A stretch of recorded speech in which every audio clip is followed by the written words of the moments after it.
Les convois des Khampas sont les seuls, ou à peu près, sur ces pistes qui mènent vers la frontière interdite.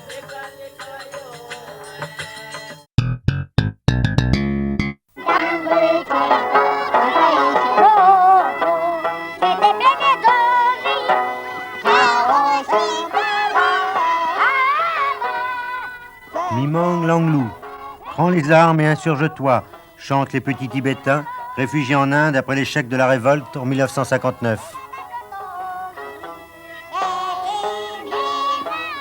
L'histoire du Tibet, au plateau quasiment désertique situé au cœur de l'Asie, est étroitement liée à celle de la Chine, avec qui ces liens se distendent jusqu'à parfois se rompre, chaque fois que la puissance de Pékin connaît une éclipse.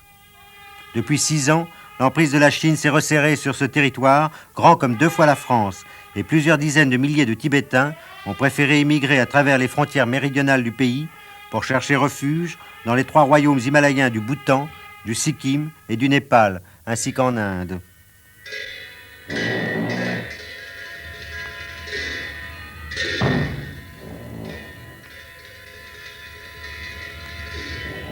Dans les hautes vallées népalaises, les maquisards tibétains, refoulés par les soldats de Mao Tse-tung après l'insurrection de mars 1959, s'accrochent encore au col séparant le Népal du Tibet.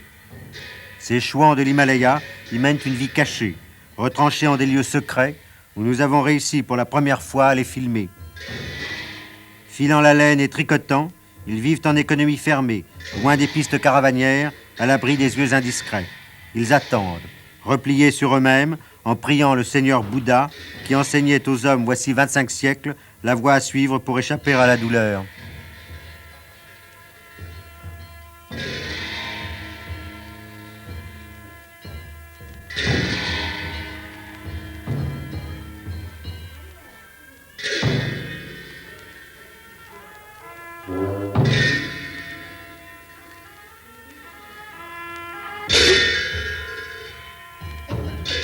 L'hiver, la neige ensevelit les camps presque invisibles au pied des montagnes géantes qui défendent l'accès méridional du Tibet.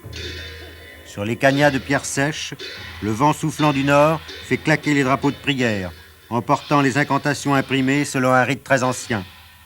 Ils sont 4 à 5 000 à s'être ainsi regroupés à la frontière nord du Népal. On les appelle les Khampas, parce que la plupart d'entre eux viennent du pays de Kham, à l'extrême est du Tibet. Beaucoup sont passés par l'Inde, où ils s'étaient réfugiés d'abord. Mais le climat y est trop doux, l'altitude trop basse.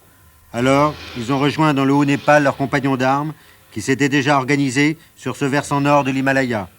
Ils leur rappellent les paysages de leur patrie perdue.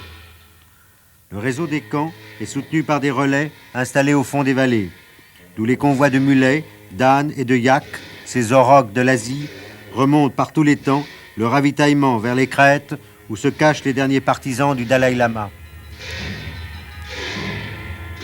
Le chef spirituel et temporel du Tibet, 14e réincarnation d'un bodhisattva, a fui sa capitale Lhasa le premier jour du printemps 1959, lorsqu'éclata la révolte contre les Chinois.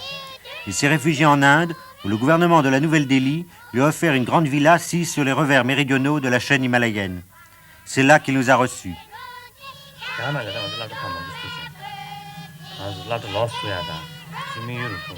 D'abord, il nous a parlé des enfants. En installant des écoles tibétaines en Inde, notre objectif, dit-il, a été de conserver vivante la culture tibétaine, tout en dispensant une éducation moderne aux enfants réfugiés. Ainsi, éduqués dans leur propre culture, ces Tibétains seront également armés pour affronter les conditions du monde moderne. Il est possible, ajoute-t-il, que par eux, la civilisation tibétaine, vieille de plusieurs milliers d'années, apporte sa contribution au monde.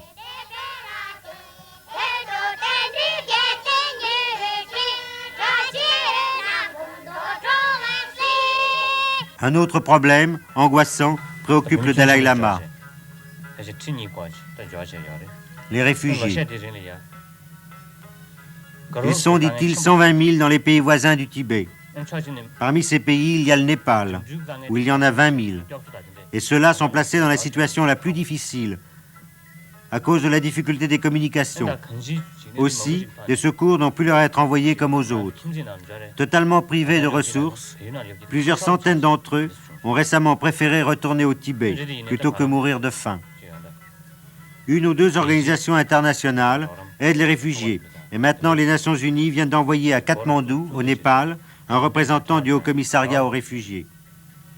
Nous espérons, dit le Dalai Lama, que les choses s'amélioreront avec son arrivée.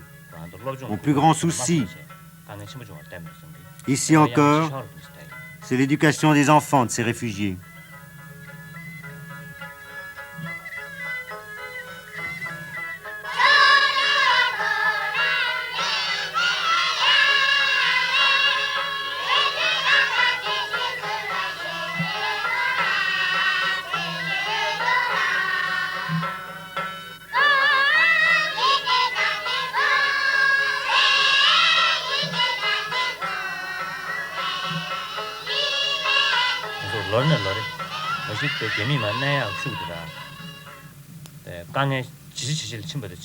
Le Dalai Lama parle de l'esprit de résistance qui persiste au Tibet, exaspéré par les mesures antireligieuses.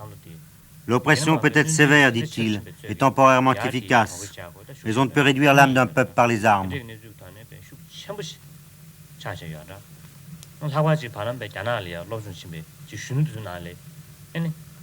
Sur les pistes népalaises, dans la zone frontière, des postes Kampa contrôlent le passage des Tibétains. Les partisans se méfient. Ils disent que les Chinois ont envoyé des espions qui tentent de faire entrer les réfugiés. Aucun Tibétain ne peut circuler sur ces sentiers sans un passeport donné par les Tensong Mangmi, les soldats de la foi. C'est le nom que se sont donnés les anciens maquisards.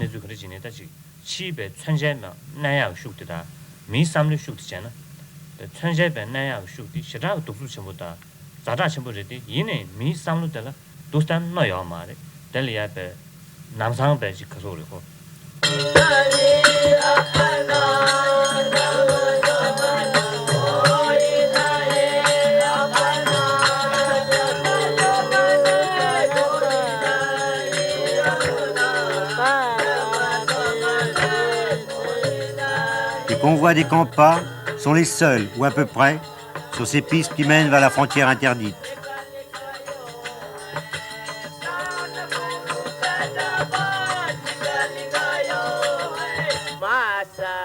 Montés sur leurs petits poneys mongols, ou à pied, ces caravaniers qui poussent devant eux des yaks velus sont les ravitailleurs de l'armée clandestine, qui veillent à l'entrée des hautes passes.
Une étrange rumeur monte des refuges où les soldats de la foi, les Tensong Mangmi, répètent inlassablement les formules sacrées imprimées dans le livre de Bouddha.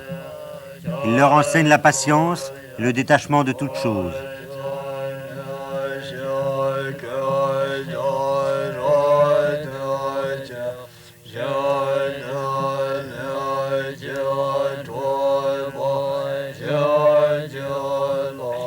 En 1959, le Dalai Lama avait déconseillé aux Kampa de se battre contre les Chinois. Il s'oppose à la violence, par principe, mais aussi par politique. Sa position n'a pas changé. Pourtant, les Kampa veillent toujours aux portes sud de la Chine, prêts à reprendre les fusils qu'ils ont cachés devant nos caméras.